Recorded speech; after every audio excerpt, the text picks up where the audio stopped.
اللہ اکبر اللہ اکبر۔ 40 سالہ حافظ احمد بخش سلطانی جامع مسجد غوثیہ ندیم ٹاؤن میں پچھلے 19 سال سے امامت کے فرائض انجام دے رہے ہیں۔ اللہ اکبر۔ 3 بچوں کے واحد کفیل 6000 ماہوار کی قلیل تنخواہ میں بھی اپنی سفید پوشی کا بھرم کیسے رکھے ہوئے ہیں یہ وہی جانتے ہیں۔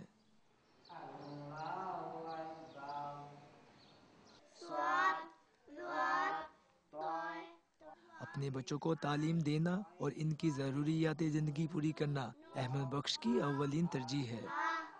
اس کے لیے انہوں نے اب کوئی اور ذریعہ معاش بھی ڈھونڈنا شروع کر دیا ہے۔ میں بچوں کو پڑھاتا ہوں تو وہاں سے کچھ وظیفہ وغیرہ جب مل جاتا ہے تو اسے جو ہے ہم گزارا کر لیتے ہیں۔ تو باقی مجھے حج اور مدینہ شریف کی حاضری کی بہت خواہش ہے۔ احمد بخش کی بیوی زندگی کے سفر میں اپنے شوہر کا بھرپور ساتھ تو دے رہی ہیں، لیکن وہ بھی اپنے بچوں کے مستقبل کے بارے میں زیادہ پر امید نہیں۔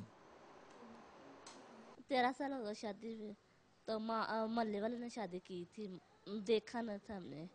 پہلے مشکل تھے، ماں باپ ساتھ دیتے تھے، اب بہن آتی ہے کوئی کام کر جاتی ہے، ماں آ جاتی وہ کام کرتی ہے تو ساتھ دیتا رہتا کام۔ احمد بخش گردوں کے مرض میں مبتلا ہے۔ اسے شکوہ ہے کہ ہسپتالوں میں کہیں بھی اس کی سنوائی نہیں ہوتی۔ وہ فارغ وقت میں بھی اپنا درد بلا کر مسجد کی تعمیر کے لیے چندہ اکٹھا کرتا ہے۔ قاری احمد بخش نے اپنی محرومی کو اپنی کمزوری بننے نہیں دیا، بلکہ اسے اپنی طاقت بنا کر خود کو معاشرے کا ایک مفید حصہ بنایا ہے۔ اب ان کو انتظار ہے حکومتی امداد کا، تاکہ وہ اپنا علاج کروا سکیں اور اپنے خاندان کا مستقبل محفوظ کر سکیں۔ Shahbaz Munir, Dawn News, Lahore.